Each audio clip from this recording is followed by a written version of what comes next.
Hello and welcome to Politics War Room with James Carville, and I'm Al Hunt. This week, our guest is the author of How to Win the Information War, Johns Hopkins fellow and expert on propaganda, Peter Pomerantsev. Now remember, we love taking your questions, so write into politicswarroom@gmail.com or send a tweet to @Politicon for next week's show. We'll get to as many as we can, but don't forget to tell us where you're from. Please check out the links to our sponsors, 3-Day Blinds, Miracle Made, and ExpressVPN in our episode show notes.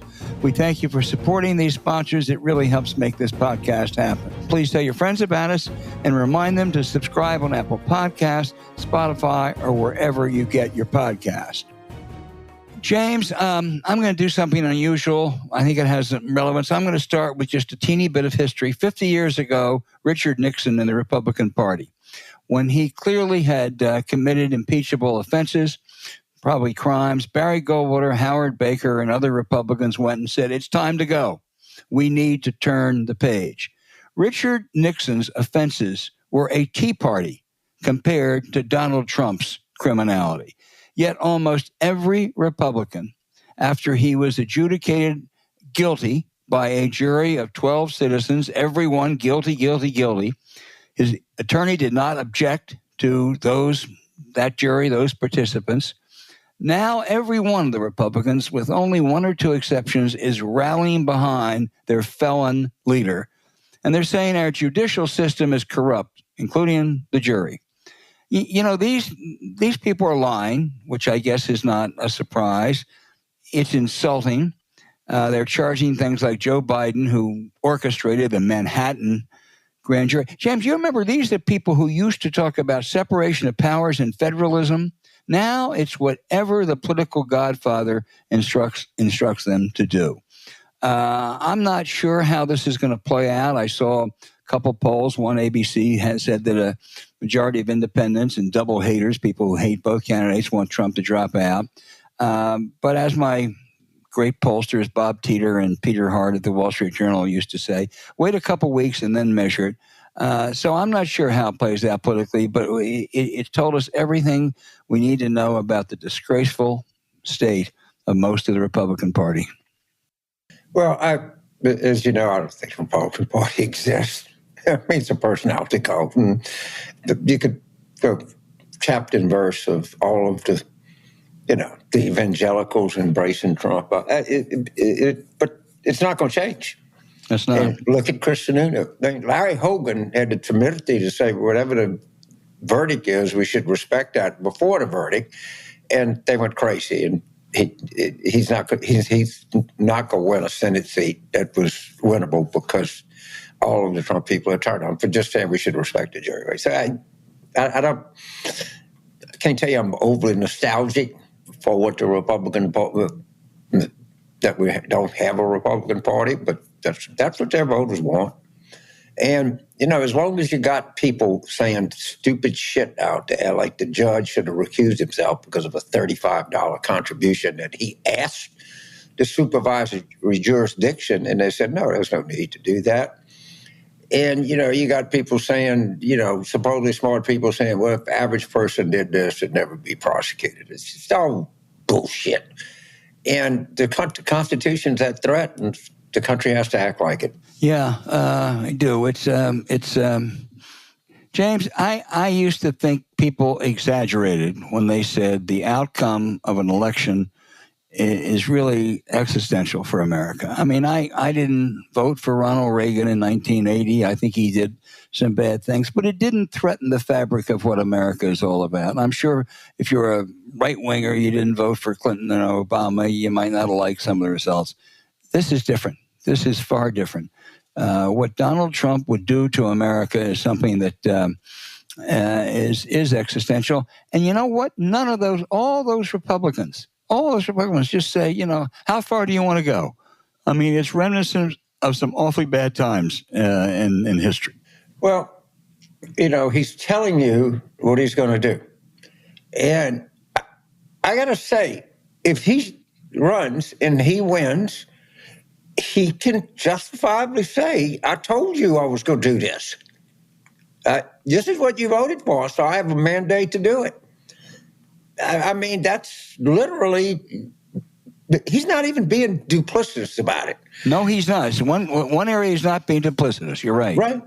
And he's telling you what he's not going to pay attention to anything. He's going to get rid of all the civil servants. He's going to put all of his own people. He's not going to fool around with the Jeff Sessions or Rex Tillersons of the world, Tom Prices. But my God, they're not partisan enough. And you're going to see clowns. What he's going to do, there's going to be no more NATO. We're going to be right in bed with Russia in every way that you possibly can think. It's catastrophic. That's all I can say. To lose this thing would be catastrophic for the country. Yeah, it really would be.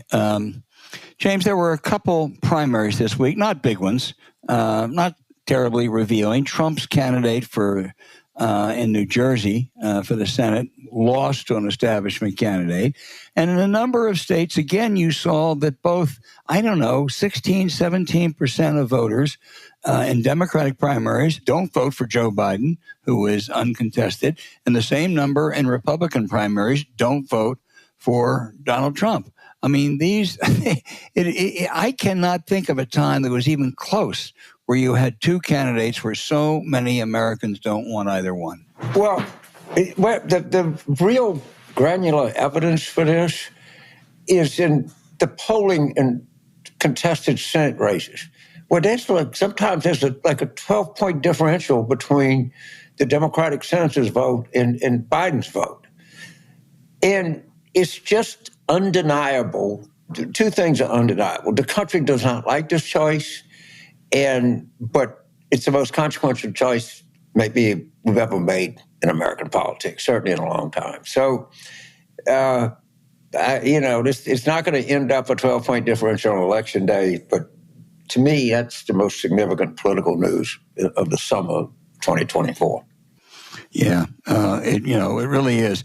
Again, you've talked about this a lot, but it's absolutely true. You look at state after state. I mean, I'm exaggerating. 6, 7 states: Nevada, Montana, Ohio, Pennsylvania, Arizona. It is remarkable how well the Democratic Senate candidates, most of them in those states, incumbents, are running vis-a-vis Joe Biden. There is a really considerable gap. How do you explain that? I think that we have good candidates, our incumbents are at risk, but they're good. I think they made a flaw that they thought we'll get all these self-funded people. And we'll save money, and the Republicans did. Yep. And, I think it was Balzac or somebody said, behind every great fortune, there's a crime. Mm-hmm. And these guys in Pennsylvania, in Wisconsin, and Montana, they're all getting exposed. And my only kind of macro prediction about the election, I don't like to predict things, I think we do better in North Carolina than Nevada. I hope we can win North Carolina, but we'll be close. Well, there was just the Democratic candidate put out an ad about Mark Robinson, the Republican candidate, in which he said, and I'm almost quoting verbatim, Mark Robinson said in opposing any abortions that he's not going to give mothers who kill children a break because they aren't responsible enough to keep their skirts down. Wow. I think I think that's a race that's going to end. It may not be double digits. It's a state that's just too purple, even a little bit red. But that's not going to be a close race at the end. I agree, and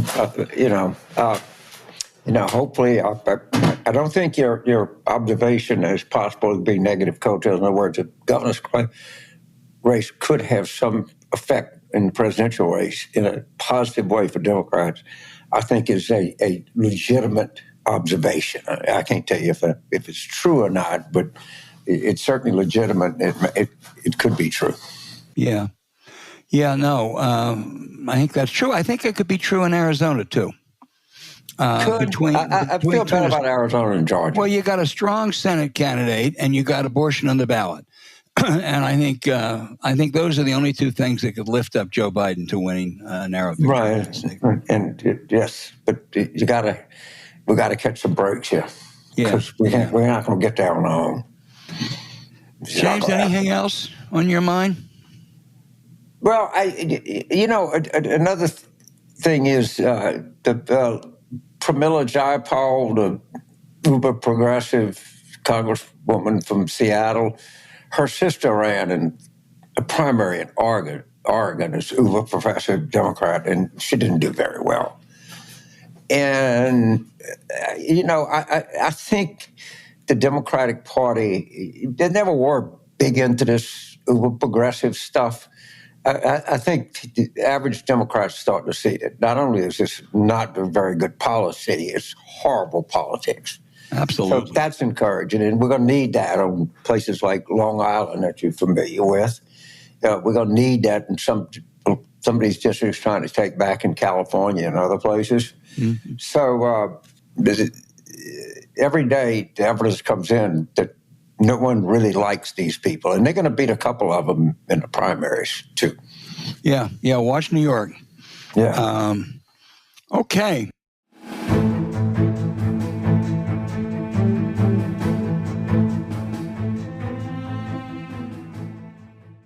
Transform your home with 3-day blinds. Staying at the Regency in Manhattan, and they have these kind of blackout curtains. And literally, I went to bed last night, 10 o'clock. Somebody called me at 5 minutes after 8. I never do that. And the only way I'm going to do that is in a pitch black ass room. And it's great. And you can have it at home. Couldn't agree more. My whole life, my blinds would always let light in at the crack of dawn. It's a rude awakening. And if you left them open, getting out of bed to close to them was a real pain. You wonder, why aren't my blinds smart and automated? Luckily, now we've discovered a better way to buy blinds and window treatment. It's called 3-day blinds. They are the leading manufacturer of custom window treatments in the United States, and right now they are running a buy one, get one 50% off deal. Wow. Now, we can shop for almost anything at home, James. So shop for blinds at home, too.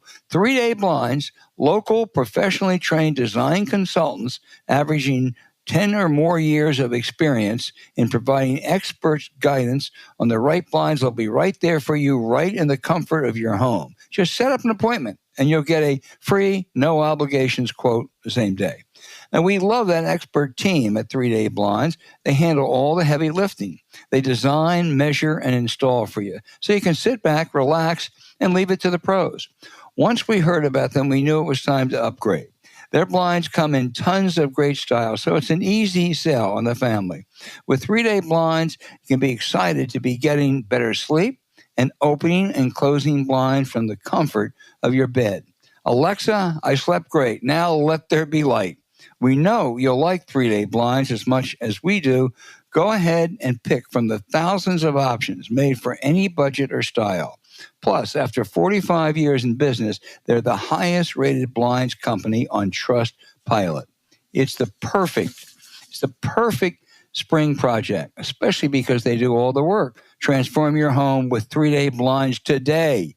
Right now, you can get a 3-day blinds, buy one, get one 50% off deal on custom blinds, shades, shutters, and drapery. For a free, no charge, no obligation consultation, just head to 3dayblinds.com/war room. That's buy one, get one 50% off when you head to 3dayblinds.com/war room. One last time. That's the number 3, dayblinds.com/war room. You also can find the link in our show notes.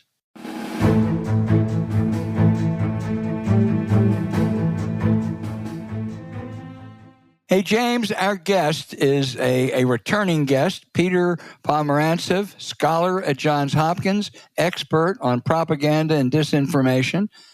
Peter, you got a new book, How to Win the Information War, based largely on the British propaganda expert, Sefton Delmar, I think I'm pronouncing that correctly, in World War II, who rather than simply sending messages to the Germans about how bad the Nazis were, tried to subvert Goebbels' propaganda, planning stories about the high command's luxurious lifestyle, and sexual pleasures, and also on the way to dessert. Describe what Delmar's philosophy was, and did it really work? So Delmar kind of despaired of this idea that you could preach about the virtues of democracy to people who were enthralled by Hitler, but generally by any kind of authoritarian propaganda. And he was like, it's too late. By the time they're in love with these leaders, you can't give them lectures about how wonderful democracy is. You've got to disrupt their relationship with the leadership. And he had a really deep understanding of kind of the bonds between the followers of these leaders and the rest of the community that they're in. So his idea was to kind of crawl inside and explode that relationship. He believed in using very, very strong emotion. So his news and radio channels, he created radio channels, basically, were full of pornography and tabloid anger and fury, but directed against Nazi officials. He wouldn't touch Hitler at the start of the war. Hitler was too popular. He'd attack mid-level Nazi officials. He knew incredible details about their corruption, about their He'd been a reporter there, hadn't he, in the 20s?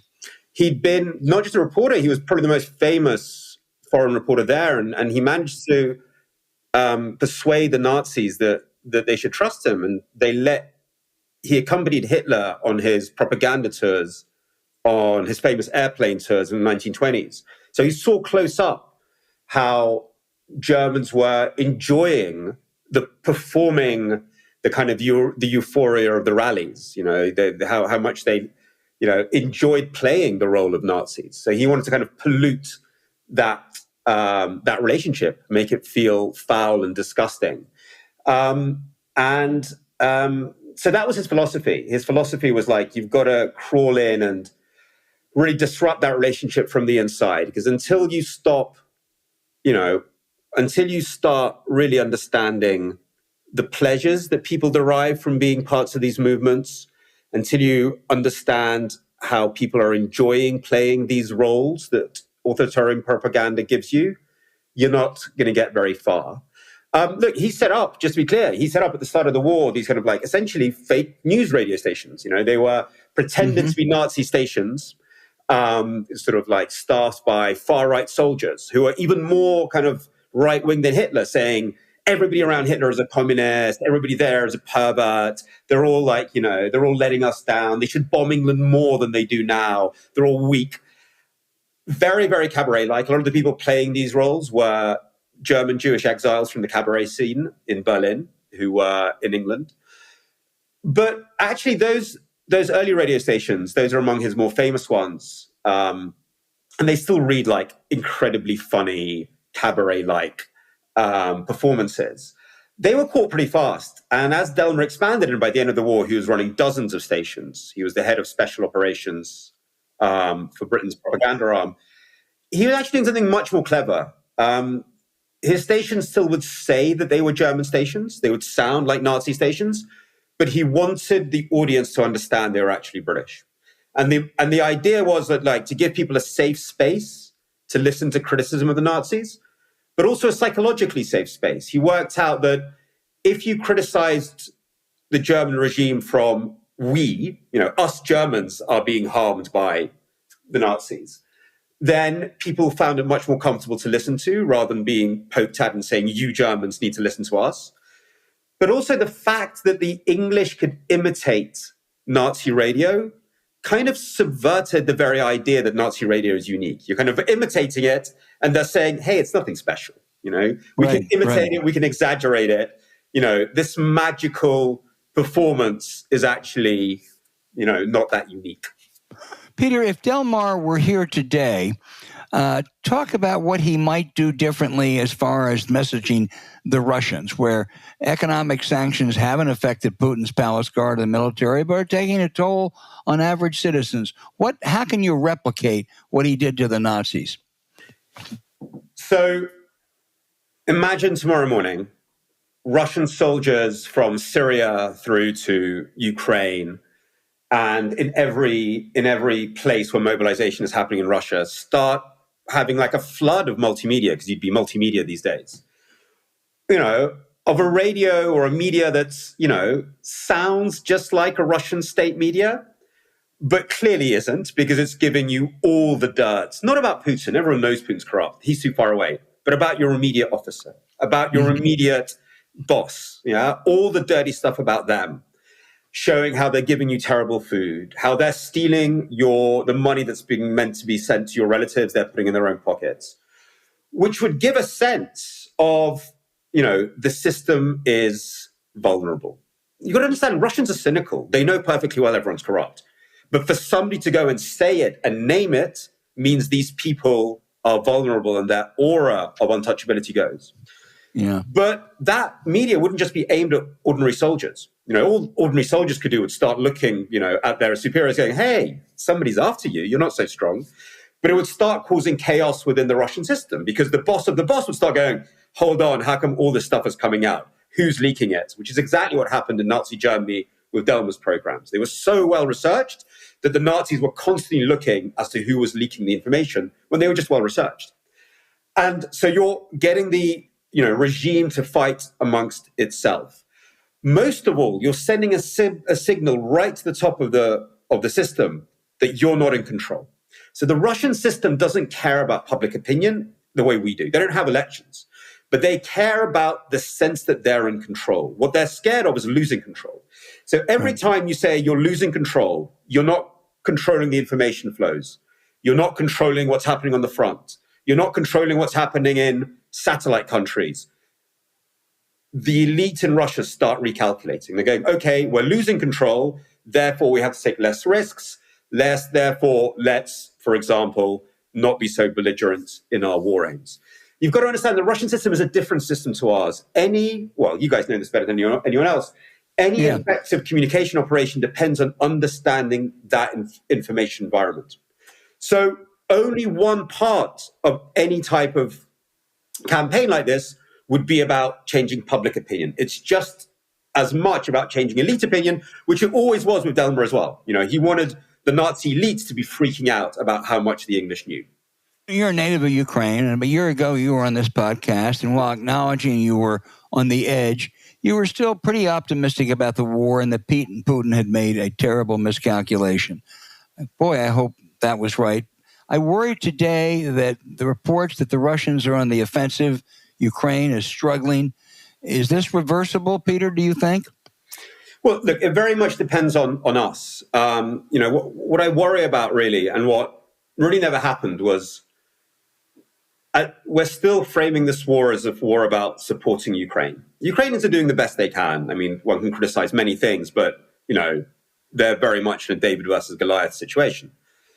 This is our war. Russia, China, Iran are coordinating economic warfare, information warfare, physical warfare, with the common aim of, knocking America off its perch. That's what unites them, hatred of America and wanting to show the world that America is incompetent and, in a sense, politically incontinent, dare I say.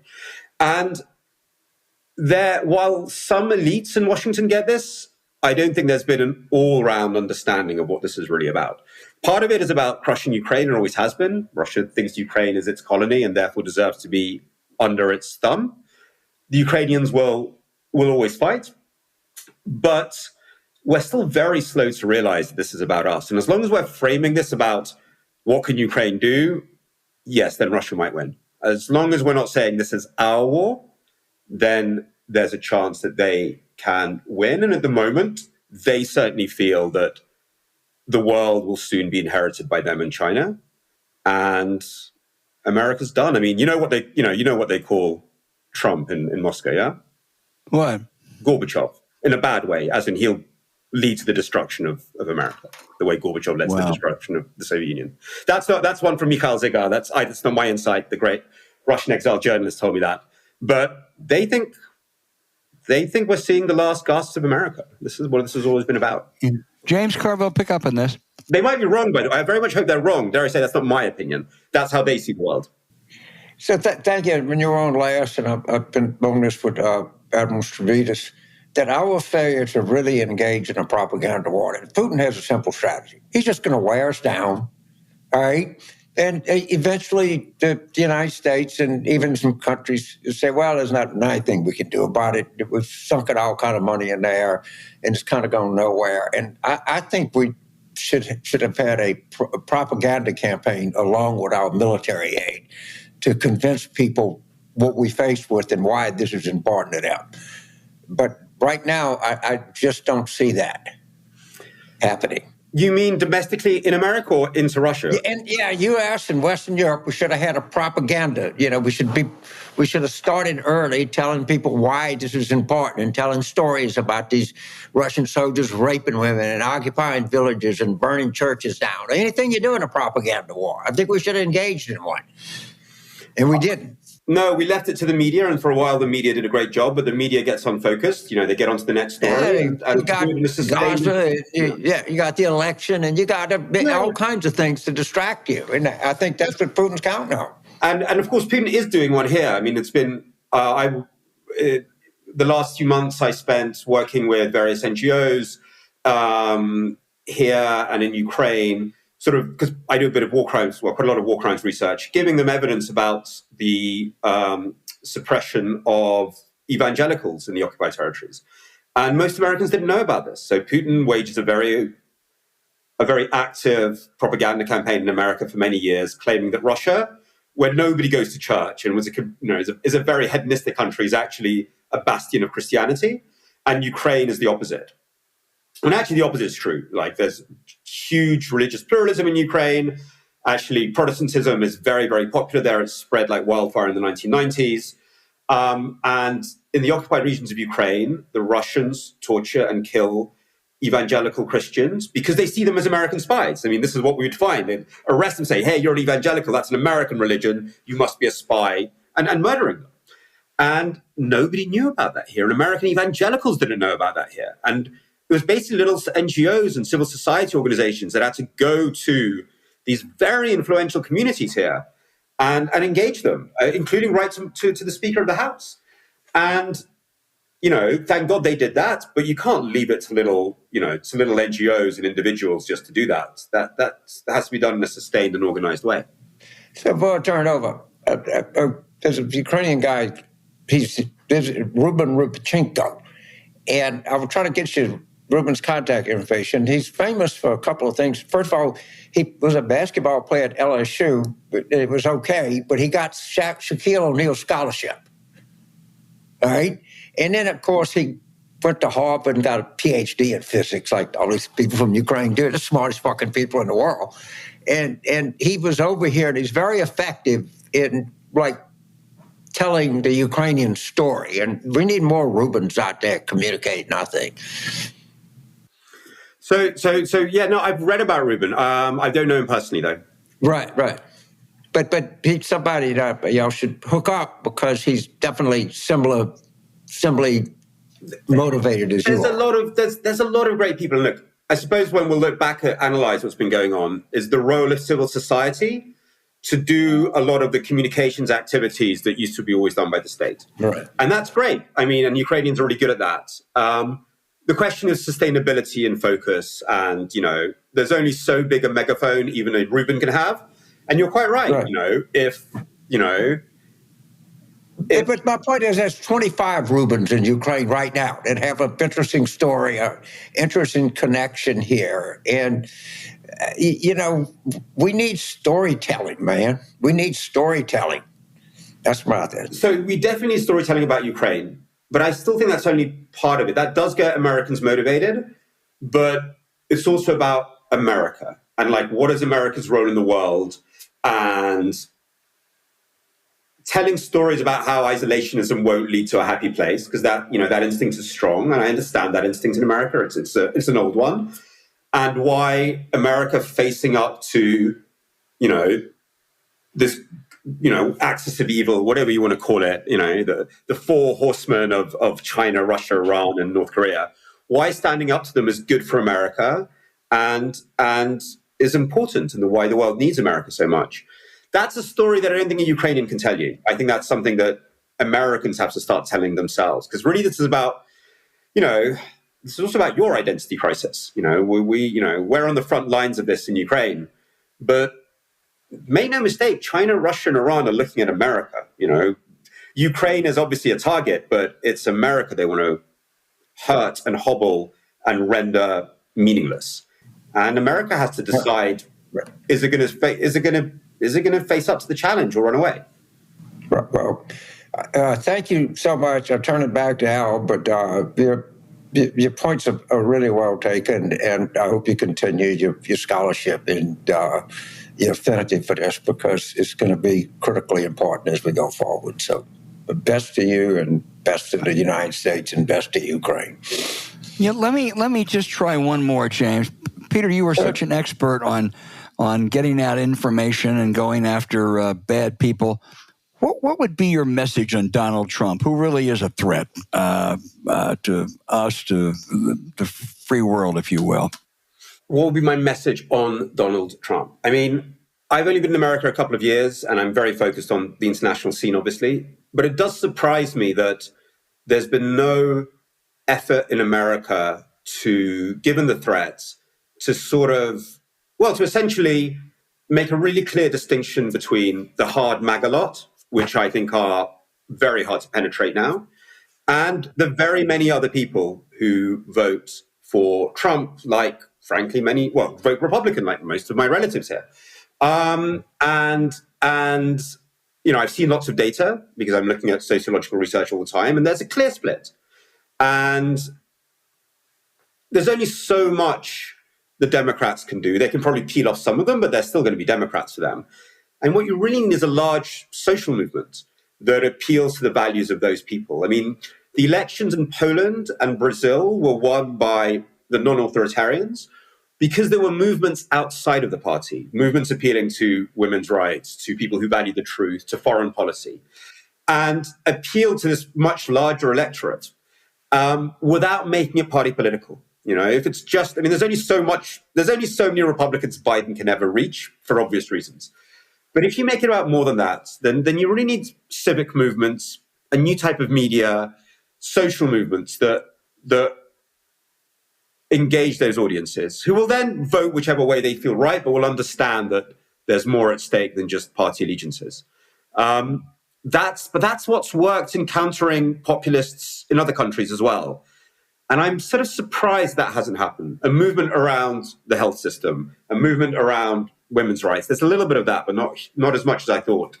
A movement around defending electoral integrity and just election officials. Election officials are kind of, usually Republican election officials are kind of the new heroes for me in America, who are, despite their party loyalties, want to uphold the truth that American elections aren't rigged and the last election was not rigged. So there are all these, very, very emotive, very human causes with very real faces to them, which can be very potent social movements. And I think that's the way of undercutting populists like Trump.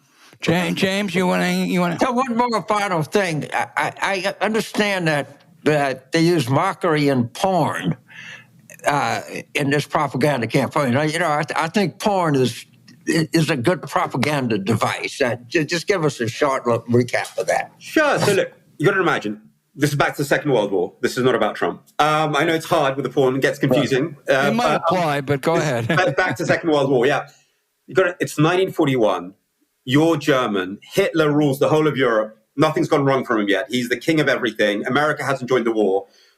And even if you're against Hitler, you're petrified of him by now.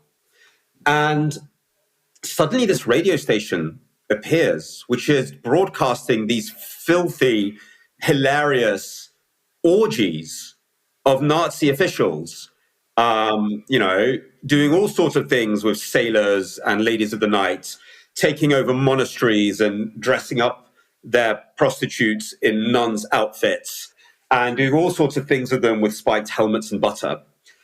And apart from anything else, it breaks the fear. Suddenly you can say these completely uproarious things about Nazi officials who it's the Gestapo, you're petrified of them. So it worked to break the spiral of silence, break the sense that you can't say anything about the Nazis. It worked to make you laugh at them because these are ridiculous. ridiculously detailed sex scenes. These were like, talking in detail about the ugly ghoulies of Nazi officials. You end up laughing at them. At the same time, it's showing that for all their kind of so-called moralism, they're actually deeply corrupt financially and in other ways as well. So I think it helped to get listeners in, reel them in, because everybody in Berlin is suddenly saying, have you heard about this radio show doing porn about Goebbels? And it helps you reduce fear. It's got to be said, when the British government found out that Sefton-Delmer was creating porn to subvert the Nazis, it caused a scandal, and some of the more religious members of Churchill's cabinet said things like, if this is how we're planning to defeat the Nazis, I'd rather we lose. And they were outraged by it. And Sefton-Delmer was almost shut down, even though he had this very big debate about it with his bosses saying, in a war of extermination, I must be allowed to use any tactics, including pornography, for our propaganda aims. And he did win in the end. He wasn't sacked, even though after the scandal, he did tone it down a little bit. All right. Thanks a lot, man. We appreciate you. Well, Thank you. I want to tell everybody out there, you got to get this, How to Win an Information War, The Propagandist Who Outwitted Hitler. It's a terrific read. Peter, thank you for being with us. You're a great return guest. My pleasure. Thank you so much for having me.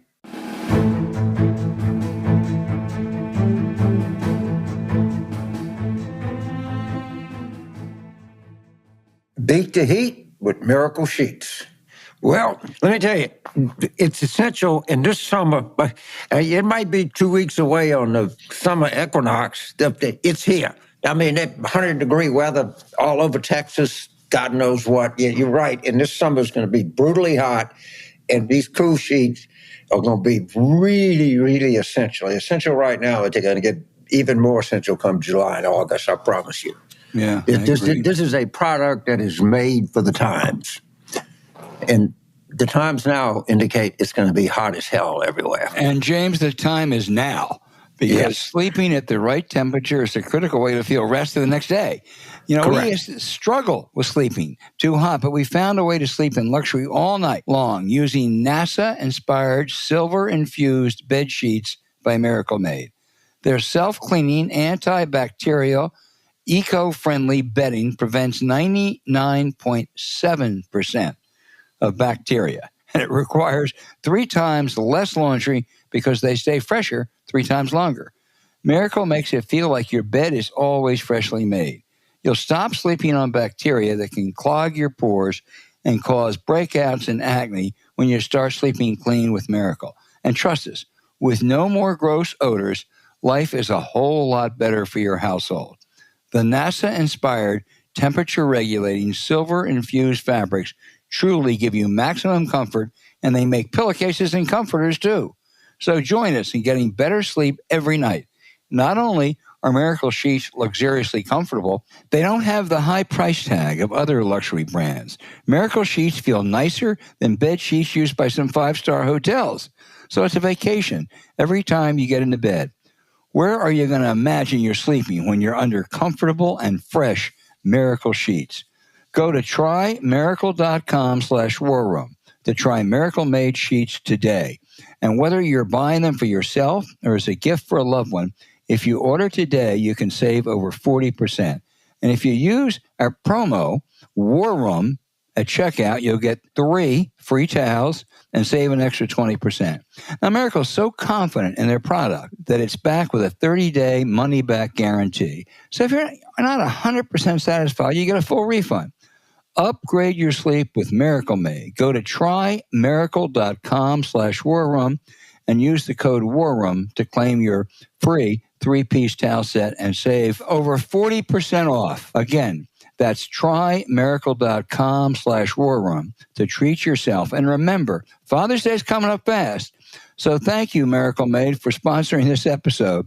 You also can find the link in our show notes.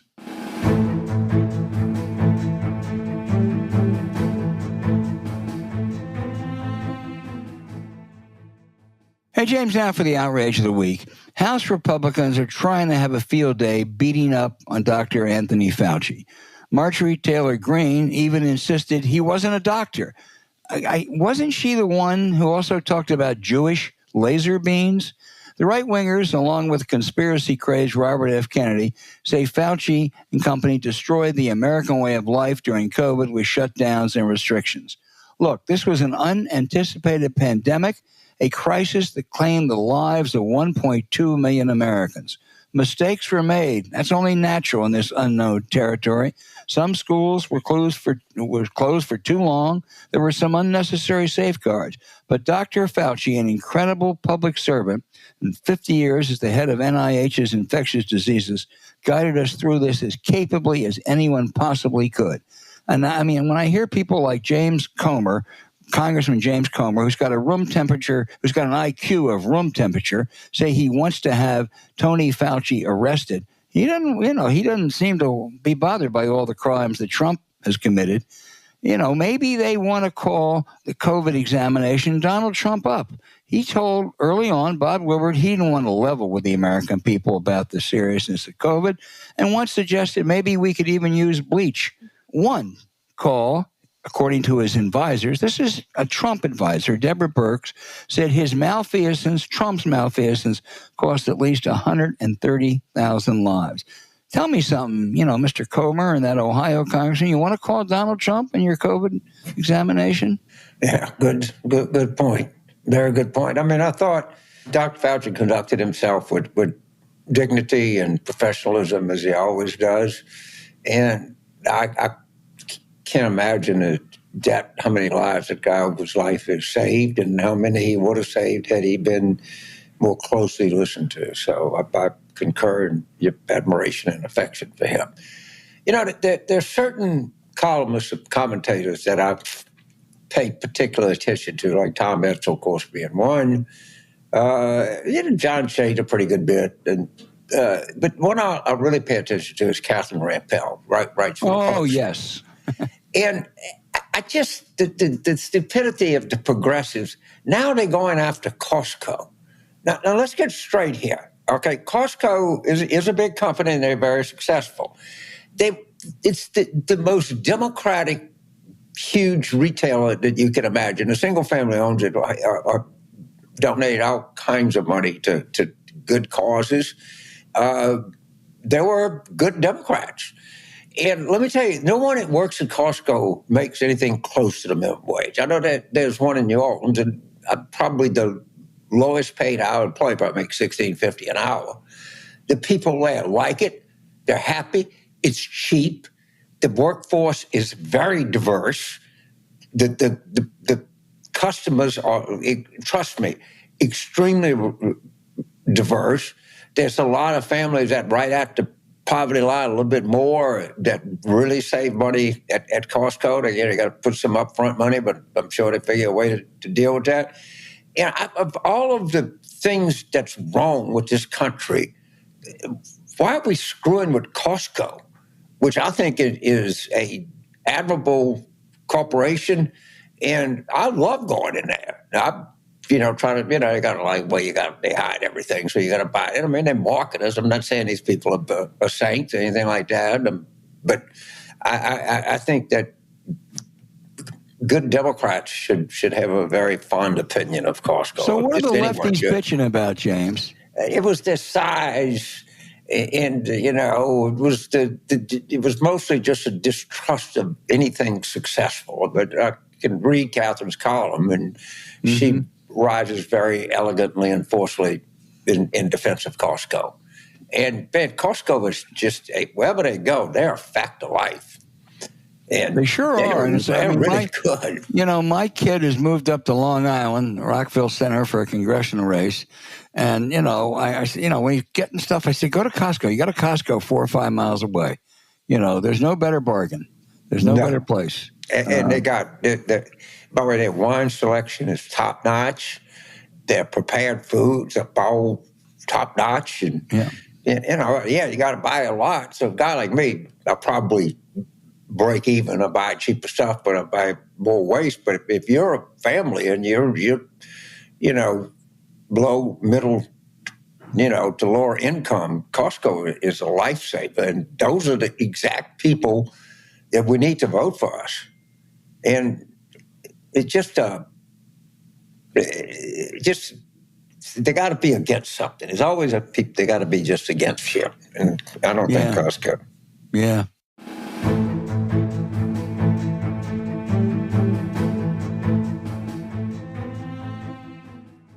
Protect your family online with ExpressVPN.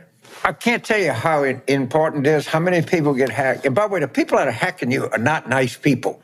And, you would protect your home, or you would protect your family, but like anything else, well, this is important to protect yourself and your privacy, because all of this stuff is in the ether, Never forget that. You want to keep it out the ether.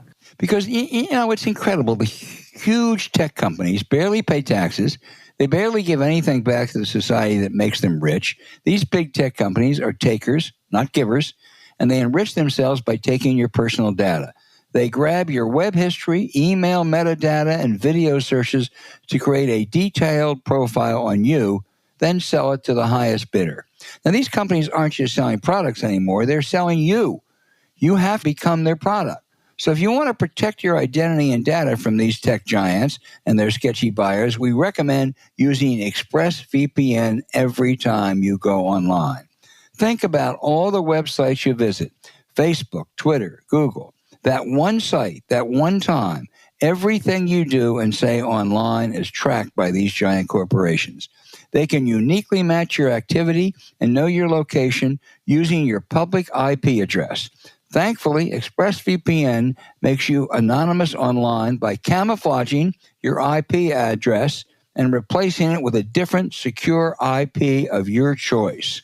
ExpressVPN encrypts all your data to protect it from hackers and anyone else trying to spy on you.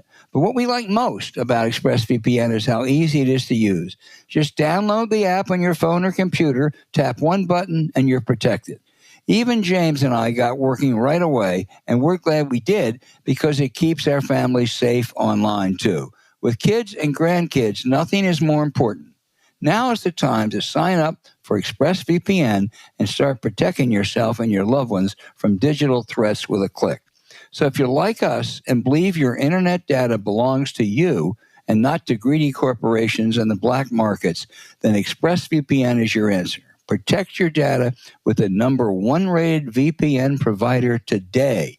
Visit expressvpn.com/warroom to get 3 months free on a 1-year package. That's expressvpn.com/warroom.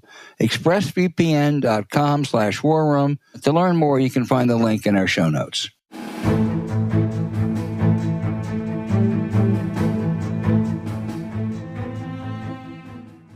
All right, now for our listener questions, which we always love, James. So many good ones. Jeffrey in Seattle says, given the recent ethics scandals rocking the Supreme Court and their clear political partisanship, would you favor raising the number of justices from 9 to 13 or 15? You're not going to. It's not going to happen. Yeah. All right. So, but what could happen is if there's a Democratic Congress and Joe Biden is still the president. If you don't adopt a code of ethics, we're going to cut off funding. Yeah. I mean, they got to do something. These people are rogues. They operate outside the law. They don't care. They really don't. I mean, by the way, these stories are not going to stop coming. All right. The New York Times, ProPublica, everybody that's been, they're not stopping. And they're going to keep finding stuff. There's no way that they're not going to find stuff. And this is going to go on and on and on.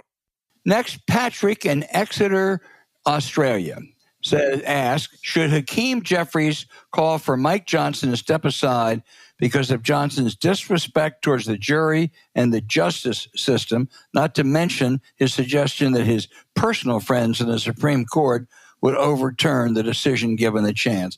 No, that's no point in that. It won't happen. I think the lesson that we've learned. You know, when Johnson did the right thing once on Ukraine, some of the establishment figures were saying, you know, he's really not that bad. Maybe he's better than we thought. No, you're wrong. I'm sorry. I mean, broken clock is right twice a day. He had to do that. There was all kinds of counter pressure. He is Donald Trump's poodle. Whatever Trump wants, Mike Johnson does. If Trump snapped his fingers tomorrow and said, bye-bye, Mike, it would be bye-bye, Mike. He is, I think he's, in fact, a weak speaker. I think he's a man who's got some awfully crazy views, and I think it's going to be hard to hide those. And so basically, to your question, Patrick, Hakeem Jeffries shouldn't call for Mike Johnson to step aside. He should call for voters to make Hakeem Jeffries the next speaker. Yeah, I agree. And it's always fire the coach. Okay, fire the coach. Who's the new coach? Well, it assumed for a moment that Hakeem's motion would succeed. Then who do you think the Republicans are going to pick to be the new Speaker of the House? Right. I can tell you, anything any better. So I'm satisfied that this guy has limited intellectual ability, limited talent, and he has a very small minority, and he's more valuable in there than anybody else. Yep. Talking to Supreme Court justices and that kind of stuff, to the extent it's more helpful and heartful. So I'm not getting rid of it. Yeah. Plus, he's too much fun to make fun of. He is fun to make fun of. James, Cam Buckner, who is an Illinois state representative from Chicago, good question. It says, social media's echo chamber effect boosts the view that Biden is tanking the economy.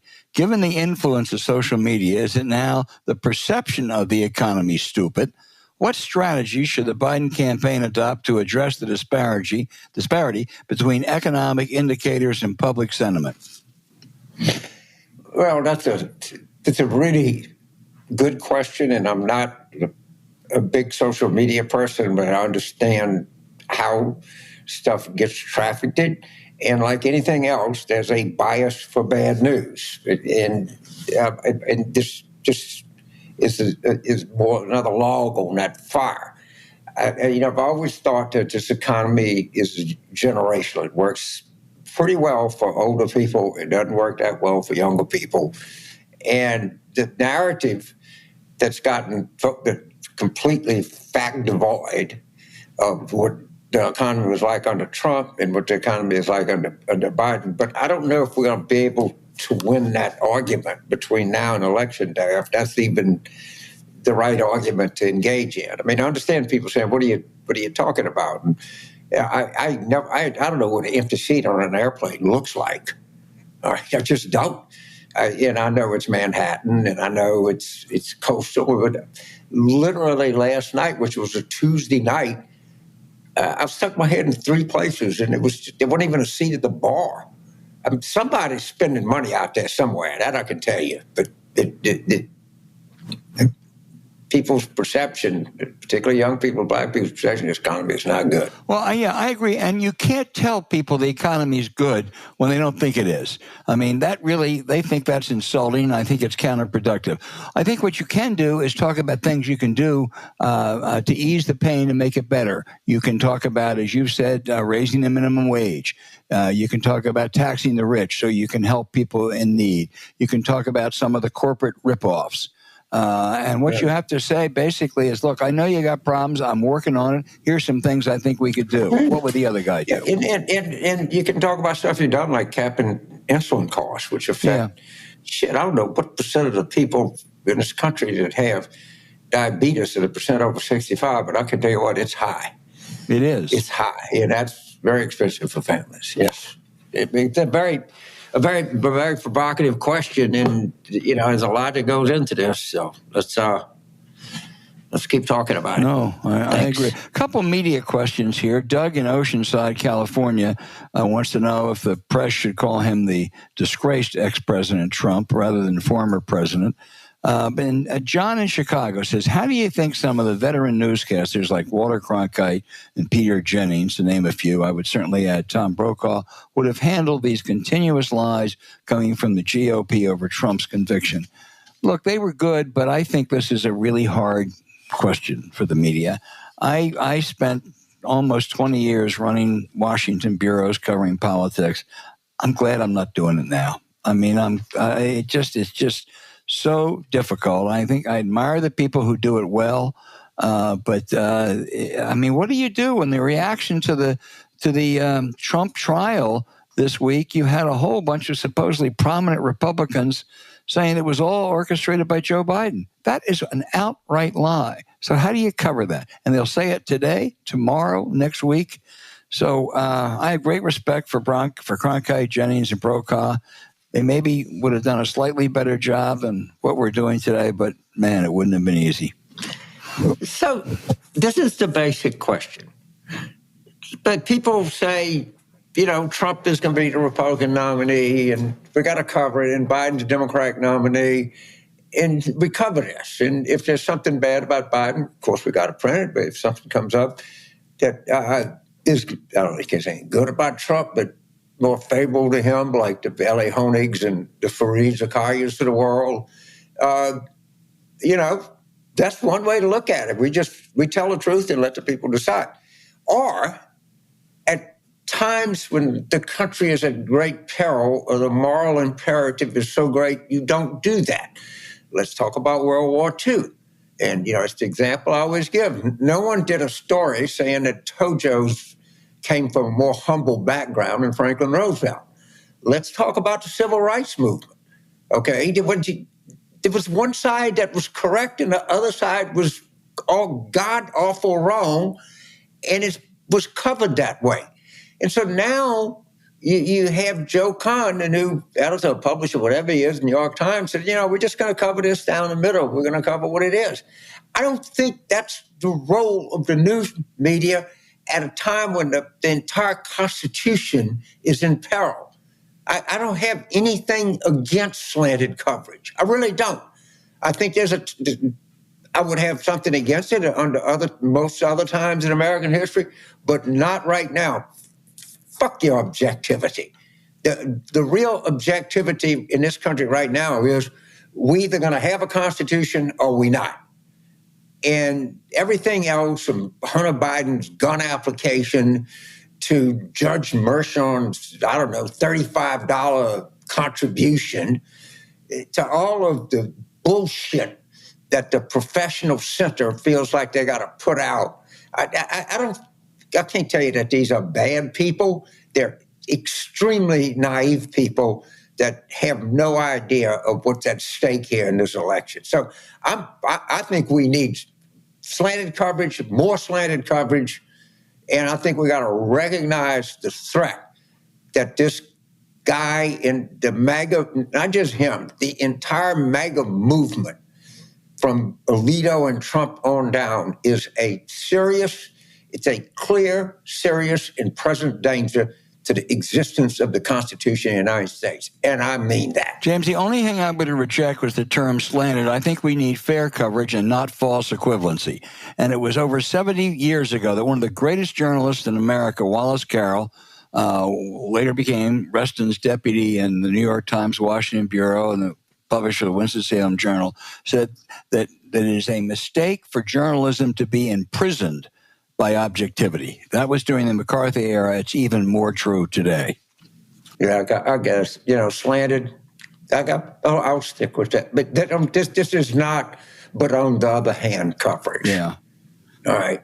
This one is kind of old guys probably lost a step against a career criminal who would end the Constitution. Right. That's not a fight you want to be down. Right, or one of the reasons I so resented what Jamie Dimon said we'll do, fine under both. I mean, is it the same to have your taxes, your capital gains taxes increase versus ending the rule of law? I don't think it is.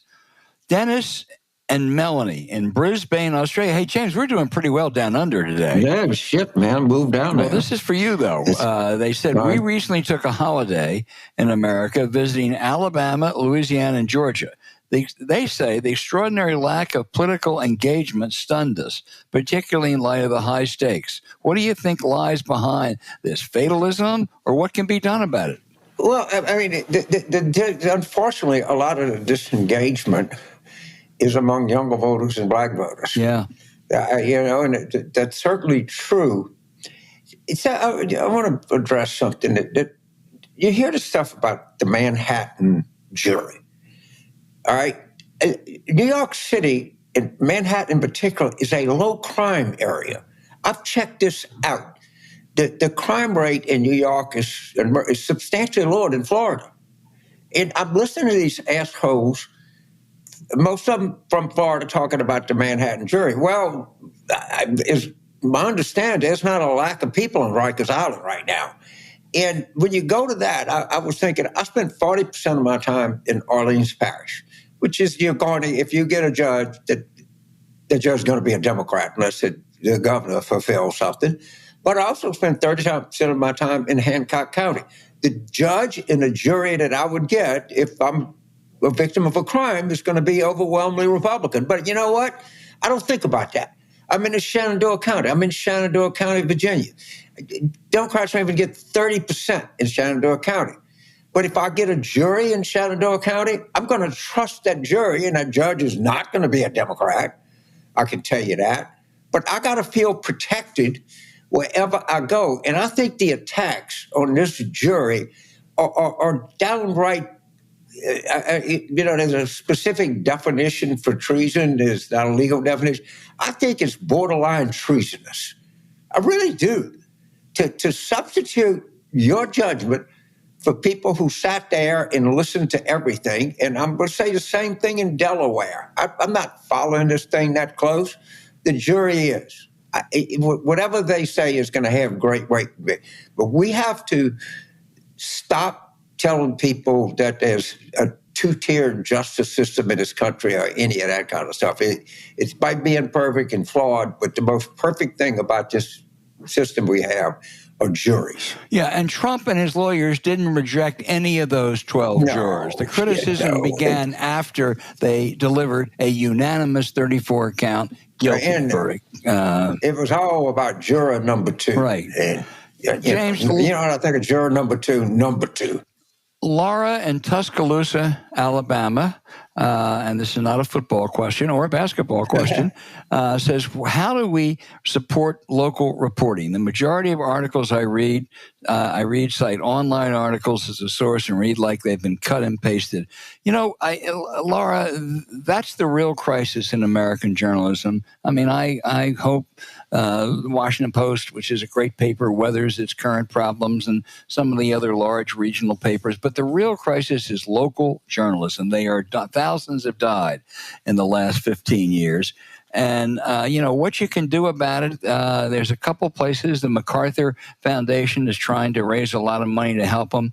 But I'll tell you, the one place, if you want to help, that I would go to is Sarah Beth Berman at the American Journalism Project. They have gone and they are supporting local papers all over the country. One of their great prizes was Mississippi Today, the digital outlet down in Mississippi that has exposed some of the, terrible malfeasance of office. Won a Pulitzer Prize for it. So you're right. Local journalism is in crisis, and do everything you can to support it. Yeah, to really agree with you. Another step. The Mississippi Today is a kind of hybrid model. I think they get some grants and, they get this. But the other places around the country, let me tell you, I think it's the Kansas Reflector. It's the best journalism in Kansas. Right. I mean, we think of, the Wichita Eagle or the Kansas City Star, I guess it is, Topeka Journal. They don't have anybody. Right. They don't. And that kind of model doesn't work. The same is true in Tennessee and Kentucky. Like Alabama today, there's good journalism out there. It's just, you got to look for it a little bit. It generally is not coming out of traditional sources. I mean, you have the Times and the Post have, got our national newspapers, but and the Post was really, still on to some extent, they were very aggressive in Richmond. I mean, they covered Virginia politics. They were really aggressive in Annapolis. They covered Maryland politics too. But this is the coming thing in America. Well, there's a bunch of those, James. I mean, there's the Texas Tribune, which was the first that started. Evan Smith is a visionary. The Min Post in Minneapolis, Minnesota. So there's enough, but there's still a crisis. All of this is going on, and as good as it is, it's not replacing what we've lost. No, it's helping. No, it's not. But I'll tell you what, it's necessary. And if it grows, it might be better. Right. I don't know, but they're not covering, the school board in, Shenandoah County, Virginia. There's nothing left for that. Well, my wife did for the News Hour, went to Canadian, Texas, small little town that is losing its paper. This was a paper that did a couple. Among other things, there was a intersection where 4 or 5, I don't know the exact number of people have been killed over the last 7 or 8 years. And this local paper crusaded to make sure a traffic light was put up there. That's a little thing, but it saved lives. There was no place for elderly, sick people to go. They campaigned and they got a senior home in that little town. That's what local papers do, and they hold officials accountable. And boy, the loss is just tremendous. It really is. It is.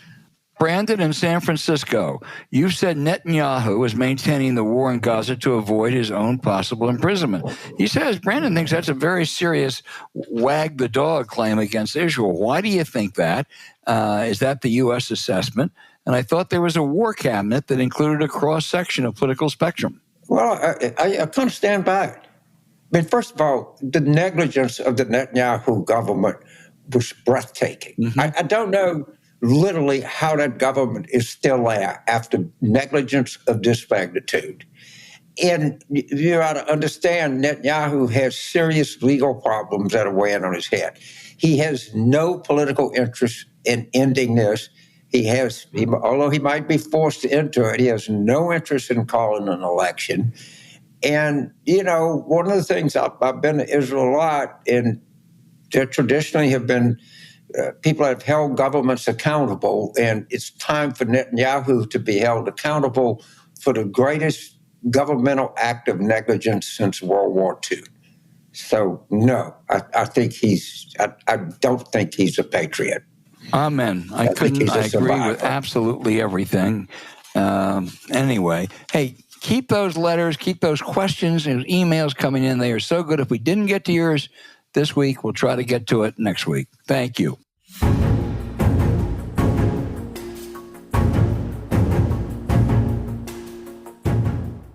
Hey, thanks for listening to Politics War Room with James Carville, and I'm Al Hunt.